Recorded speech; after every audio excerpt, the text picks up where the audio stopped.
to prepare a legally binding international document, but it was not acceptable to our partners. So that's why we had a declaration, which is being known as Memorandum on National Security, not guarantees, but assurances. And this was done well, intentionally, that nobody from those giving these assurances were ready to give a real national security guarantees. And Boris, sorry to interrupt you. Do you regret it?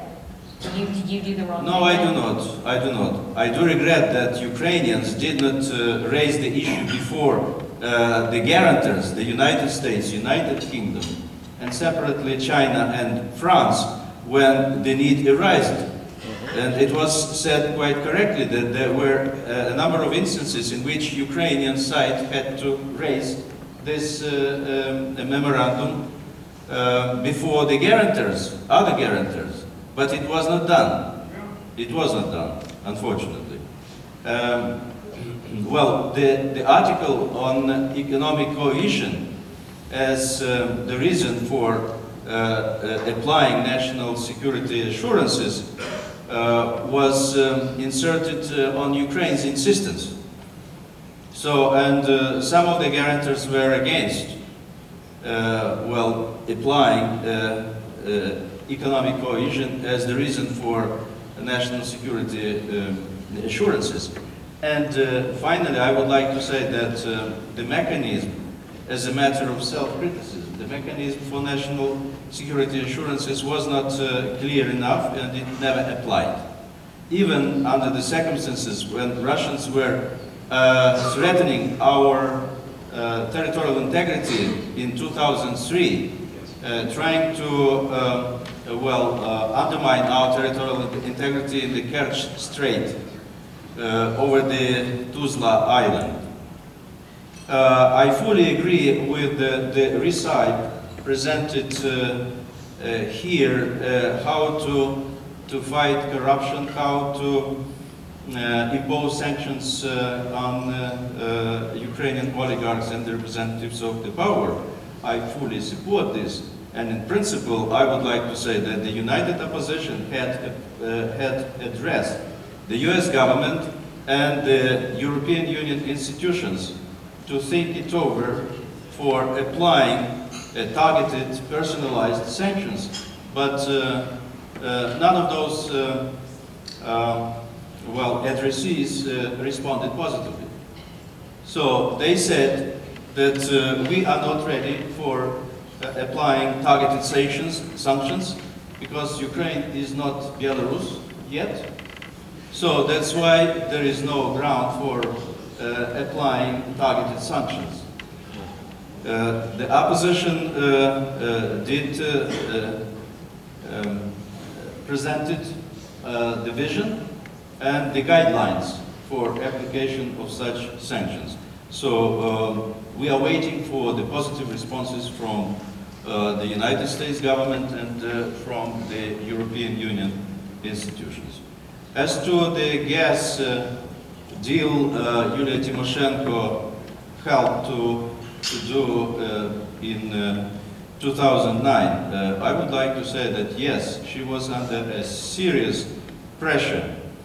On the one hand, she was under the pressure of the European Union, forcing and pressing her to resolve the problem with Russians. You remember how the problem was resolved in 2006 gas crisis. This was the first gas crisis, and the European Union happened to be not ready for this kind of challenge, because the European Union, unfortunately, did not have and still doesn't have the joint common energy security policy. So this was, and this is still the problem. European Union is acting in a very fragmented manner. So, the most influential members of the European Union are acting on their own interest, neglecting the interest of the whole of the European Union, thus allowing in danger the unity of the European Union to Russia in this case. Thank you. Okay, I think, Vadis, when you talk about these problems of Europe acting in coordinated fashion, you make Peter feel a lot better about federal-provincial relations in Canada. And I think, if only for having had such endurance here, I think the UCC should ask all Ukrainians in the constituency of York. Simcoe. Yeah, York Simcoe to vote for them next time around. You certainly earned that, and please, the last word is yours.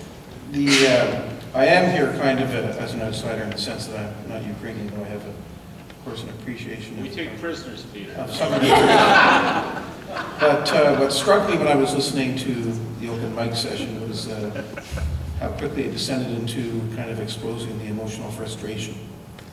And the search was on for the scapegoats, the people to blame. And I think in many ways reflective of actually what's happened within Ukraine and trying to deal with some of these issues. And what I contrast that with is if you look to the countries that have successfully escaped and emerged from that history, what they have done is through their leaderships, through those who are seeking to take power, seeking to move into kind of, let's say, normal democratic state, a very, very focused approach to what are the steps and what are the things we need to do to get there. Not who do we blame, not who's in the way, what's that roadmap, how do we get there, what are the steps, what are all the boxes we're going to check off. Remarkably methodical. You know, nothing particularly emotional or exciting about it. But through their focus and clear commitment, they earned the confidence of their peoples. And they went through those steps. And I think about, for example, the kind of emotional response, well, you know, Yulia Tymoshenko's in jail, so let's not bother to give them the association with the European Union. Obviously, that's not a question for Canadians, that's a question for the Ukraine and the European Union. But if I were thinking of another country, former communist country, they'd say, well, the leaders who wanted to get there would say, well, come hell or high water, we want to be in the European Union. Come hell or high water, we're going to make sure every single one of these items on the list we check off. And we're going to change our laws. And we're going to make them fit the norms. And we're going to do what we can. And that's the path we're going to hold out to people that we're going to take. And it's that focusing of energy in the right direction that helps get rid of, I think, all the wheat and chaff and the infighting and so on. So if I were to leave a message for those who have to go that path, and it's very frustrating for those of us who are outside, who care deeply about the country, but are, you know, even though if you're Ukrainian, you're still here again on the outside. The encouragement of that culture and attitude, I think, is going to be the key to long-term success in the Ukraine.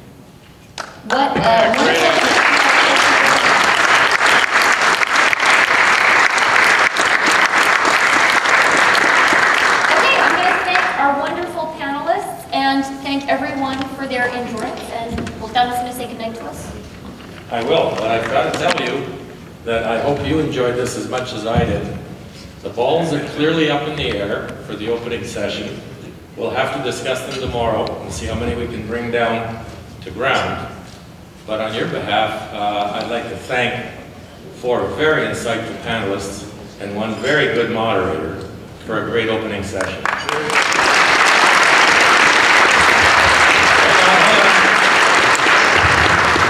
Before you go away, notes for tomorrow. Tomorrow's conference is here in the hotel, not at the university, because we blew the walls off, rooms over there as well.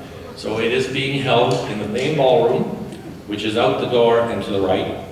It'll begin at 8 in the morning with coffee. Morgan Williams is already saying, whoa. With coffee and muffins and some fruit. And we will begin at 8:30 sharp, and it's a full day with 4 fabulous sessions and 1 very interesting keynote at lunch dealing with Russia. So we'll see you in the morning at 8 o'clock next door in the main ballroom. And the only last thing I'd like to say is I'd like to thank again our sponsors for having made not just this evening, but the whole conference possible. Because without their financial and other contribution, this wouldn't have happened. We've got the best there are in the business.